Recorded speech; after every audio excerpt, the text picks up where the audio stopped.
Bonjour, numéro spécial Culture pour les jeunes, ce mois-ci dans Tassin la demi-lune on air, votre podcast pour vous faciliter la ville.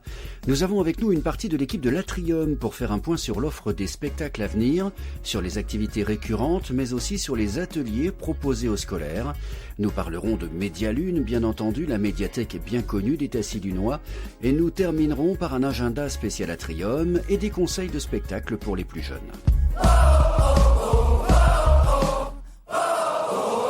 Noémie Château, bonjour. Bonjour. Vous êtes directrice de l'Atrium à Tassin. Avant toute chose, présentez-nous votre structure. C'est quoi, au juste, l'Atrium ? L'Atrium, c'est l'espace culturel de la ville de Tassin-la-Demi-Lune. C'est un très bel endroit. Pour ceux qui ne le connaissent pas, je les encourage vraiment à venir le visiter, à venir nous rencontrer. Dans cet espace culturel, vous allez pouvoir trouver une très belle médiathèque, Médialune, qui vous propose des ouvrages, des livres, des CD, des DVD. Vous allez aussi trouver 2 salles de spectacle et des salles d'exposition. Donc c'est vraiment un lieu où on va pouvoir découvrir la lecture, le théâtre, des concerts, du cinéma même avec les ciné-écrans, des expositions, c'est très très complet. Donc voilà, si vous êtes Tassillunois et que vous aimez la culture, il faut très rapidement faire le pas et venir nous voir pour découvrir toutes nos offres. Ceux qui pensent que l'Atrium ce n'est qu'une salle de spectacle se trompent alors. Ben oui, parce que finalement la salle de spectacle ça doit faire en termes de surface juste un quart de l'Atrium et la médiathèque est très très connue quand même de la plupart des Tassillunois et on a une deuxième salle de spectacle, une salle d'exposition donc c'est vraiment très complet, ce n'est pas que la salle de spectacle. Voilà pour cette mise au point. Noémie Château, comment a démarré la saison culturelle cette année ? Elle démarre très bien. Il y a déjà plusieurs spectacles qui malheureusement sont complets, mais il ne faut pas hésiter parce qu'il y en a d'autres où il reste encore beaucoup de place. Vraiment, la ligne directrice de cette programmation, c'est une programmation pluridisciplinaire.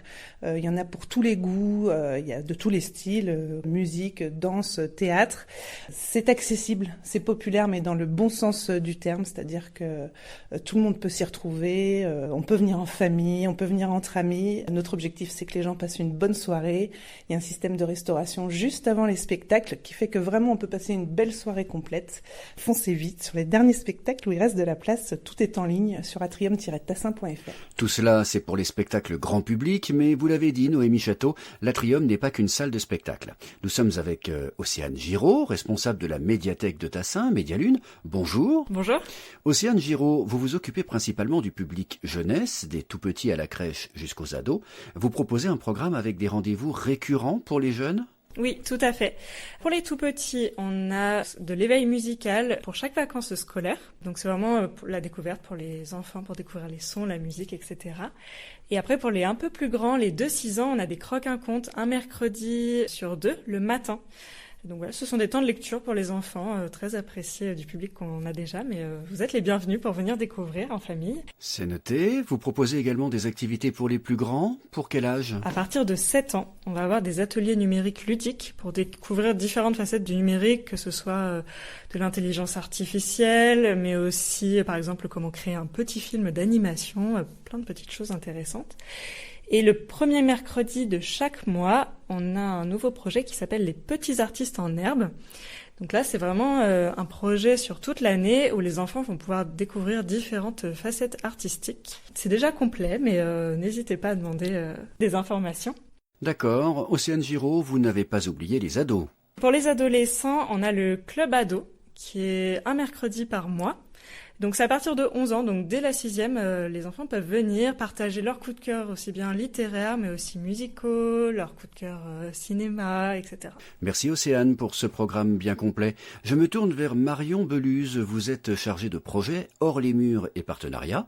Marion, l'Atrium s'adresse aussi aux écoliers ? Exactement, puisque la ville de Tassin a développé une offre d'éducation artistique et culturelle du coup à destination du public scolaire notamment.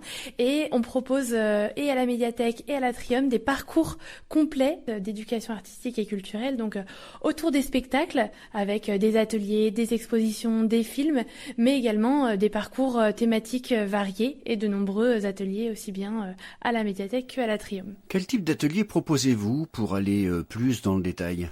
Eh bien, par exemple, si vous prenez le spectacle La forêt dans nos têtes, qui d'ailleurs a aussi une séance pour le tout public, eh bien, nous proposons aux classes de venir aussi bien pour une exposition autour de la biodiversité, un atelier de plantation de haies champêtres qui est fait d'ailleurs en partenariat avec le service des espaces verts de la mairie, mais également une lecture musicale sur le thème de la nature faite par la médiathèque. Donc voici par exemple un échantillon d'activités qui peuvent être faites autour du spectacle pour prolonger cette thématique nature et biodiversité qu'on propose aux classes. La forêt dans nos têtes que vous avez citée, un spectacle prévu le 30 novembre prochain. Marion Beluz, on peut souligner que d'autres acteurs interviennent dans le cadre de l'EAC, qui est, je le rappelle, l'éducation artistique et culturelle. En plus des parcours menés conjointement par la médiathèque et le service spectacle de l'Atrium, l'EAC est également accompagné par l'école de musique de Tassin et le cinéma Le Lem qui proposent de leur côté de nombreuses activités aux scolaires également. Merci Marion Beluz. Pour le détail de la programmation, rendez-vous sur atrium-tassin.fr. L'agenda de ce numéro de Tassin la demi-lune en air est entièrement consacré à l'Atrium. Marion Beluz, que conseillez-vous aux Tassi-Lunois pour ces prochaines semaines ? Pour les familles, on vous invite à venir à l'Atrium pour des spectacles. Ça déménage, donc un spectacle de danse, hip-hop, cirque, trampoline, 12 et 13 décembre, où il reste de nombreuses places. Et on vous propose également un atelier de beatbox en lien avec ce spectacle, une exposition sur le street art, un cinéma grand écran de la médiathèque. Et en plus, ce spectacle s'inscrit dans la programmation de cet à l'Ouest, c'est-à-dire le regroupement de communes de l'Ouest lyonnais qui vous propose des spectacles familiaux juste avant Noël. Et nous vous proposons également très bientôt, lors des vacances de la Toussaint, un programme d'ateliers ludiques pour les enfants à venir découvrir à la médiathèque et à l'Atrium. Tout est gratuit pour vous proposer des animations pendant les vacances. Merci beaucoup Marion Beluz. Terminons ce numéro spécial Atrium avec vous, Noémie Château. Pour compléter cet agenda, quels sont vos conseils pour les Tassi-Lunois qui nous écoutent ? Et moi j'ai envie de donner des conseils aux parents d'adolescents, puisqu'aujourd'hui c'est la thématique de la jeunesse. J'en ai 2 à la maison et c'est pas toujours facile de les faire venir au théâtre, de leur faire aimer le spectacle. Et je pense que si on regarde un petit peu cette saison, je peux leur en conseiller 3 en particulier à ces adolescents. Ça déménage, qui a été évoqué tout à l'heure, mais aussi Ariane, un pas avant la chute, qui est un spectacle en lien avec Quai du Polar et qui est assez original parce qu'il mêle cinéma, concert et théâtre, qu'on est dans une ambiance un peu rock. Et vraiment, je pense que les ados devraient ressortir avec une bonne opinion de ce qu'on peut trouver dans le spectacle vivant, dans toute la variété et toute la richesse que ça peut proposer. Et puis le petit dernier que je pourrais proposer à tous, c'est Mariage forcé, puisque c'est 2 comédies de Molière et que c'est un auteur qui est quand même souvent au programme, ou en tout cas incontournable, donc au mois de mai, juste avant le bac de français, ça peut être une bonne idée. Merci beaucoup Noémie Château. Pour obtenir les informations pratiques, les tarifs et les réservations, rendez-vous sur atrium-tassin.fr. Merci d'avoir écouté Tassin la demi-lune on air. Ce podcast a remporté le prix Territoriador de la communication. Tassin la demi-lune on air est une réalisation de Lyon Air conçue et animée par Laurent Imbert.